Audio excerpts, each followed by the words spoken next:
They say a bad guy or a villain in pro wrestling has to have their own personal justification for why they turn to the dark side. The best heels are the ones who feel like their actions are valid, they have rational reasoning for going rogue, and the reasons why they're now a bad guy was maybe because they were once treated in a poor or incorrect manner that they felt was unfair. I want to look at a few examples of this in today's video, heels in wrestling who were totally justified for turning bad in the first place. And just as a quick heads up, I'm not necessarily listing the greatest heels of all time here, but rather I want to highlight some pro wrestling villains who had perfectly sound reasons for breaking bad. Rather than list off 10 or 15 examples here, I want to focus on a select few and talk in depth about what made these guys and girls turn heel. So this is going to go into a bit more detail than previous videos, with only 5 names getting brought up.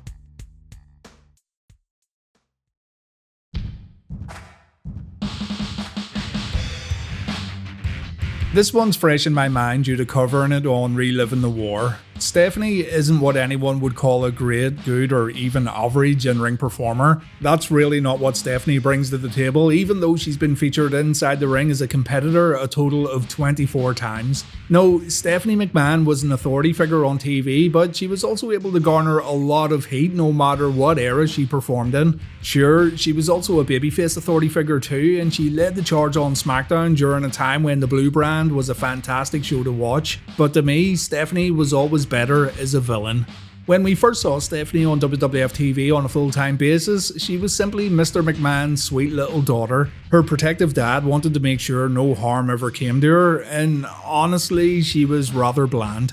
The Ministry of Darkness wanted to abduct Stephanie in an effort to get at Vince. They brought her to a boiler room, they put her on the Undertaker's symbol. The Phenom even attempted to marry Stephanie in an unholy wedding, but thanks to guys like Ken Shamrock and Steve Austin, Stephanie was always rescued just in the nick of time.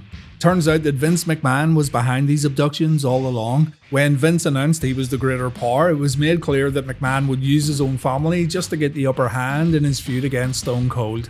Well, Stephanie didn't forget about all this. She carried on with her life and she got engaged to Big Andrew Martin, better known as Test. But on the night of the wedding, Triple H announced that he actually married Stephanie in Las Vegas after spiking her drink. Vince was heartbroken. He turned babyface around this time and he was in the middle of a feud against Triple H. So the fact that Hunter would do something so low and something so, well, illegal made McMahon see red. Triple H and Vince had a match, the game beat McMahon in the middle of the ring, and it was revealed that Stephanie and Triple H had set this up all along, and Stephanie was actually madly in love with Hunter Hearst Helmsley. She revealed on Raw that she planned this heel turn for a very long time. Stephanie didn't forget about her dad using her as a pawn during the whole Ministry of Darkness fiasco. Vince caused his daughter a great deal of anxiety, stress and fear when he had the Undertaker abduct her on more than one occasion. And so Stephanie was totally justified in screwing Vince over. The fans of the Attitude Era, of course, didn't see it this way. Stephanie had aligned herself with the WWF's top heel, and the McMahon-Helmsley era was born. There was no way rational thought would play a factor here because Triple H was such an unlikable villain himself. Plus, Stephanie would begin abusing her power the moment Vince was taken out of the equation. Still, in my opinion, Stephanie was in the right. She got payback for being mistreated in the past, and Stephanie would find great success over the years in being a pro wrestling heel.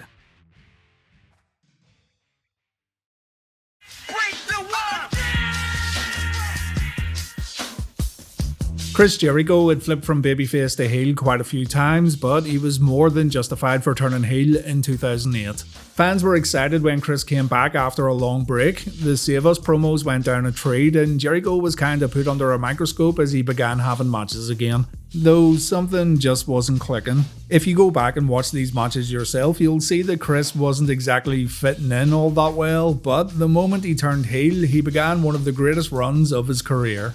Shawn Michaels played a huge part in this one, as did Dave Batista. Batista thought Shawn got a great deal of enjoyment from retiring Ric Flair at WrestleMania, and so, at Backlash 2008, Batista wanted to face HBK in a one-on-one match. Shawn and Batista then went on to Chris Jericho's highlight reel, and Jericho asked some pretty difficult questions here. He wanted to know if Shawn really did enjoy retiring Flair, while also wondering if Batista wouldn't have done the same thing had he been in Shawn's boots at Mania 24.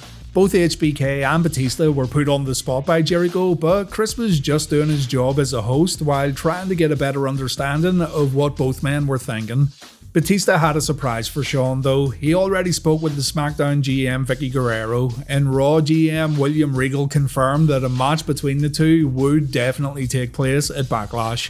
The following week, Shawn returned to the highlight reel and Jericho poked the bear once again. He said Shawn maybe did enjoy retiring Flair, saying that Shawn kinda thrives on this kind of thing. He's been selfish before in regards to screwing over Bret Hart. HBK's a bit of an egomaniac and everyone knows this, so maybe Shawn took some joy in putting Ric Flair out of wrestling for good.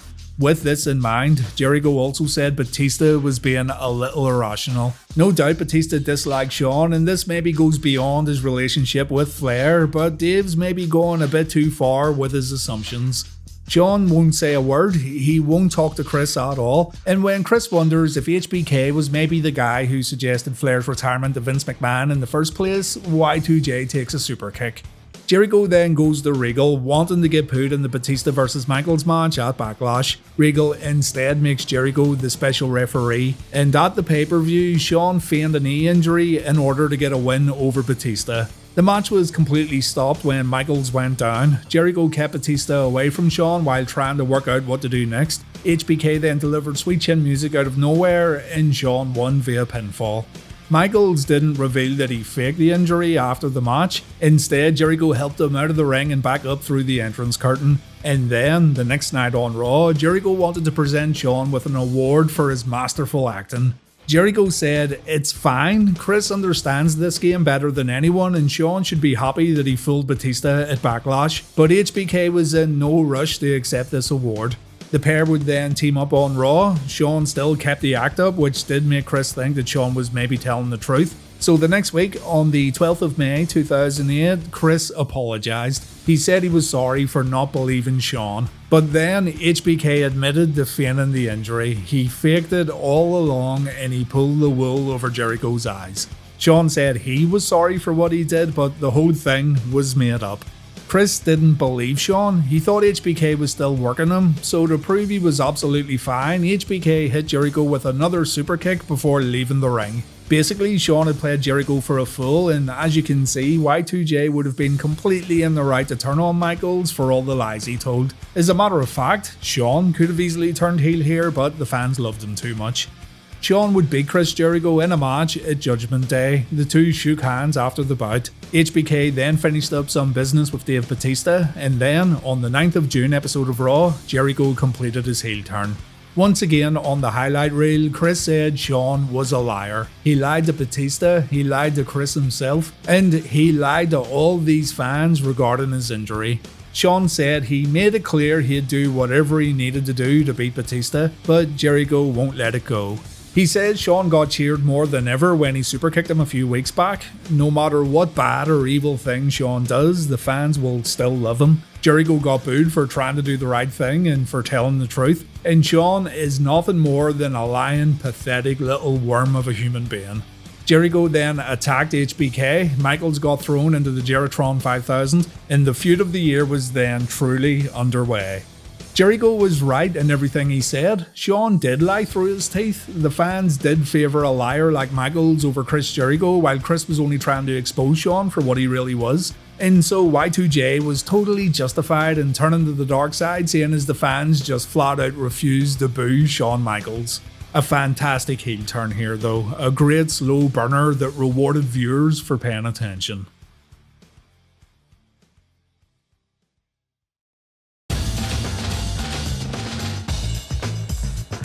Chris Jericho may have turned heel thanks to the actions of one Shawn Michaels, but HBK also found himself in a predicament that led to a heel turn back in 1997, a predicament that really wasn't his fault. In the run-up to SummerSlam 97, a WWF Championship match was booked between challenger Bret Hart and champion The Undertaker, and this match had some heavy implications should Bret fail to win. The Hitman said he would never wrestle on American soil again if he couldn't beat The Undertaker at SummerSlam. And it should be noted that this actually wasn't out of the realm of possibility, even though it sounded ludicrous. You see, particularly in 1997, the WWF went to Canada quite frequently for Raw shows over the course of the year. The upcoming Survivor Series 97 show was also going to be held in Montreal, and it's not like the match provision couldn't have been changed as time went on, allowing Bret to once again wrestle in America after a face turn or after some other shenanigans played out on WWF TV. Bret could have also cut promos in America while not actually wrestling in the country for a little while. So what I'm saying is, this wasn't like a WCW match stipulation where the stipulation itself gave away the outcome. If Bret wasn't allowed to wrestle in America while still being employed by the WWF, then I feel there were some good stories and angles that could have happened post SummerSlam 97. Anyway, during this time, Bret was in the middle of his excellent Hart Foundation storyline where he'd frequently say he wasn't so much anti-American as he was pro-Canadian. And when Raw paid a visit to Halifax, Nova Scotia on the 21st of July 1997, Shawn Michaels announced that he was going to serve as the special referee for the Bret Hart vs Undertaker match. Seeing as this announcement was made in Canada, HBK made sure to ham it up in an attempt to get the crowd all fired up.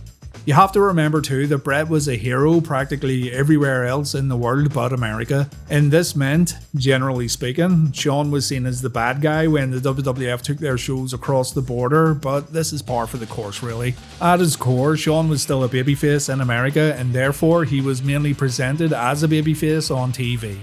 HBK also announced that he had some rules he had to abide by at SummerSlam. If Shawn didn't call the match right down the middle, then he also wouldn't be allowed to wrestle on American soil ever again. Shawn had to be fair, and he wasn't allowed to favour The Undertaker in any way, shape or form, or his time in the ring would be severely cut down following the pay-per-view.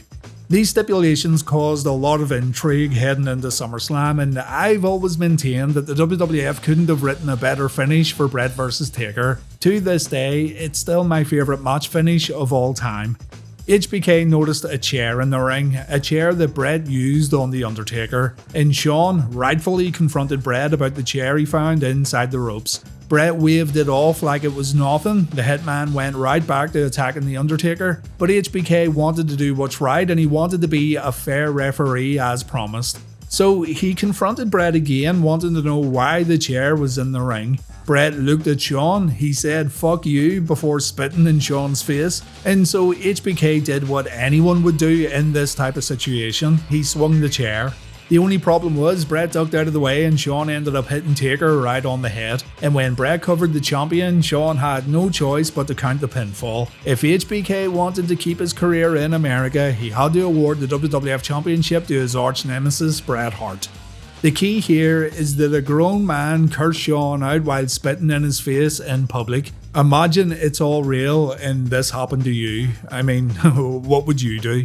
The next night on Raw, Shawn realised that the fans were blaming him for The Undertaker losing the championship, and while there definitely was an element of truth to that fact, Shawn focused on how Vince McMahon and the WWF put him in a lose-lose situation. Whereas Vince McMahon and the WWF refused to take responsibility for booking the stipulations, booking the match, and putting HBK inside the ring as a referee in the first place. Vince McMahon, the WWF, and the fans should have known that something like this was going to happen, and now that it has happened, the fans are turning on Shawn because he stood up for himself. It's so important to remember that Shawn tried to put all personal issues aside at SummerSlam and he wanted to be a fair referee. HBK was always an advocate for fans cheering and booing for whoever they wanted. It was one of the driving factors in his feud against Bret Hart that he'd repeat quite a few times in late 96 and early 97, so Shawn embraced the bad reaction he was getting while telling everyone that he doesn't care what they think of him.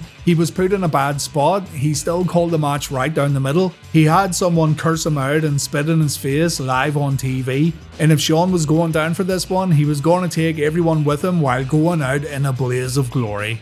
It all boils down to being treated incredibly poorly by one of your peers in the ring and then getting booed for doing what you thought was right and standing up for yourself. The Undertaker was the victim in all this, which was unfair, I do admit, but ask yourself this, wouldn't The Undertaker have done the exact same thing as Shawn? The chair shot changed everything though, as it led to D-Generation X, the first Hell in a Cell match, the controversial Montreal Bret vs Shawn bout, and all the things that followed from that very Survivor Series match. So it's also an important heel turn when we talk about the entire history of the WWF and pro wrestling. Also, I could have included Bret Hart's 1997 heel turn in this video. His reasoning for turning his back on the American fans was sound, and it made for a compelling pro wrestling villain. But I've talked about that particular turn one too many times, and so I've left it out of this particular video.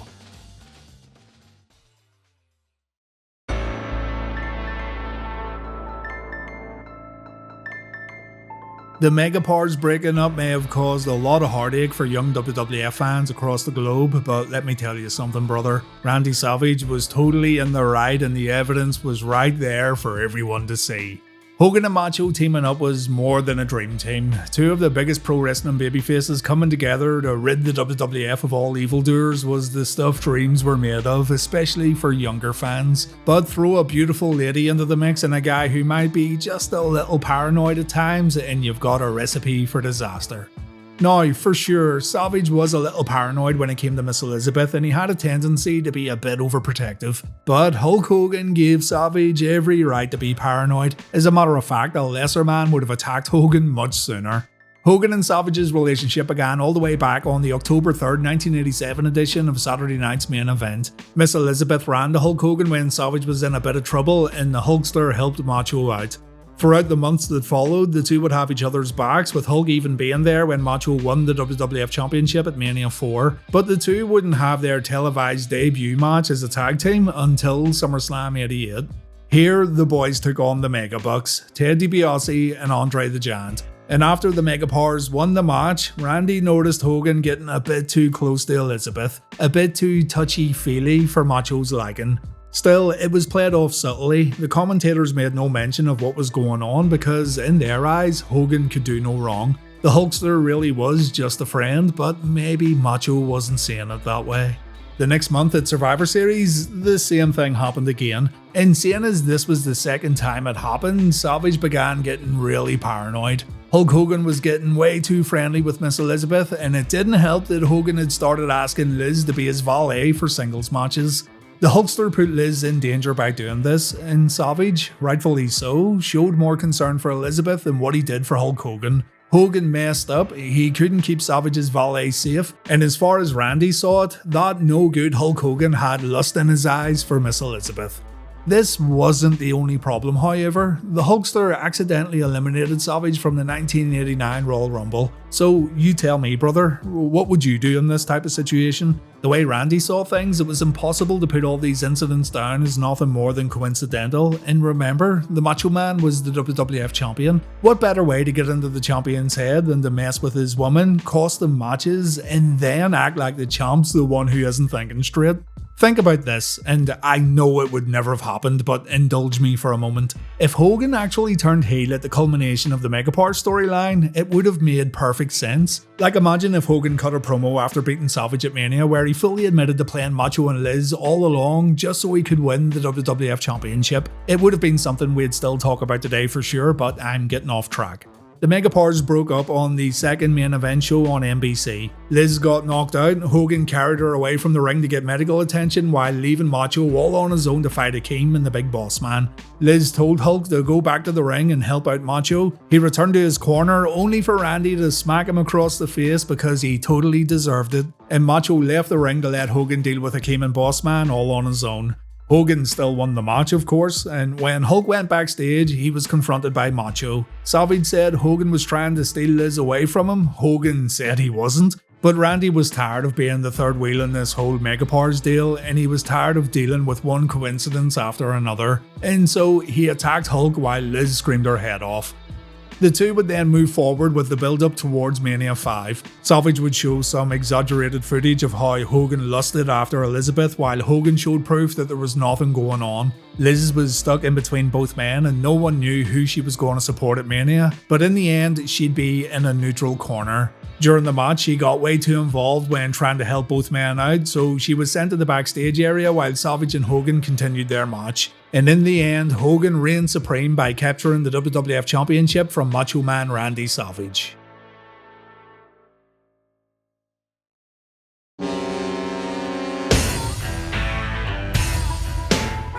Bit of an odd choice here, but we don't talk enough about Big Daddy Cool's turn in late 1995. It wasn't a full-blown heel turn either, but he definitely wasn't the white meat babyface anymore, and it was all because Diesel was tired of being told what to do by Vince McMahon and the folks at Titan Towers. Diesel won the WWF Championship at the end of 1994, and McMahon pushed Big Daddy Cool to the moon. Vince was still looking for his big guy babyface champion ever since Hulk Hogan had left, and ever since Lex Luger had shit the bed when he was given the opportunity. McMahon saw a lot of promise in Kevin Nash due to his look, his size, and the way he carried himself. And so the rocket was strapped to Diesel's back, and Big Daddy Cool stayed champion for much of 1995. Business went down big time during this year, and I must stress that the burden shouldn't fall on Kevin Nash alone. It didn't matter who was champion during this time period because wrestling just wasn't as hot as it was once before. Even HBK holding the title the following year didn't bring the WWF back to the promised land, and really the whole new generation era needed to get phased out before the WWF would get back to better business. But anyway, Diesel became a totally different person while holding the WWF title. Throughout 1993 and 1994, Big Daddy Cool was a big old badass who only cared about protecting himself and his kayfabe employer, Shawn Michaels. But when he won the WWF title, he had to become what he thought was a stereotypical WWF champion. He had to do appearances, he had to shake hands, he had to kiss babies, he had to fight the good fight with a big old smile on his face, and really, this wasn't who Diesel was. At Survivor Series 95, Diesel lost the WWF title to Bret Hart and the big man snapped. He dropped Bret with multiple jackknife powerbombs after the match, and the fans, commentators and officials in the ring wondered just what on earth had gotten into Big Daddy Cool. The next night on Raw, Nash explained everything. He said Vince McMahon and the WWF tried to turn him into something that just wasn't him. They tried to turn him into a politically correct corporate stooge while stripping away his personality. In order to be the face of the WWF during the new generation era, Diesel had to present himself in a way that didn't align with his own beliefs, and in turn, this made his time as WWF champion a living hell. So, ask yourself, if your boss asked you to change who you are for the sake of better job prospects, would you be keen for a promotion? If your individuality was taken away while you're being told to act like those who came before you just to appease people around you, would you do it? Diesel said he slept like a baby after Survivor Series. He saw a smile on his face for the first time in a year when he looked in the mirror. He's no longer a corporate puppet created by Vince McMahon, and from that point on, Diesel would only care about fans who wore his black glove. Diesel was still down with those who truly supported him. The rest, well, he didn't really care about the rest. From here, Diesel would work as a tweener. He wrestled babyfaces and heels up until WrestleMania 12. Going up against The Undertaker made Kevin a full-blown heel, but at this point he had already given in his notice, and his main role was to put guys over on his way out the door. His final match against Shawn Michaels was superb, and he'd then leave to change wrestling forever as part of the New World Order.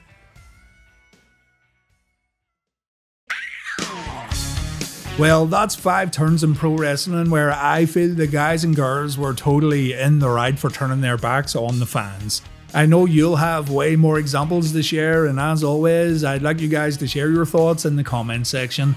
I feel this topic deserves a bit more detail so fans who didn't see the heel turn as it happened can gain a better understanding of the whole story. And when I do a follow up to this video, I'll want to pick out another 5 and talk about them in depth. So you know what to do, fill up the comment section and I'll have a look when the video goes live. Thank you so much for watching, and please take care.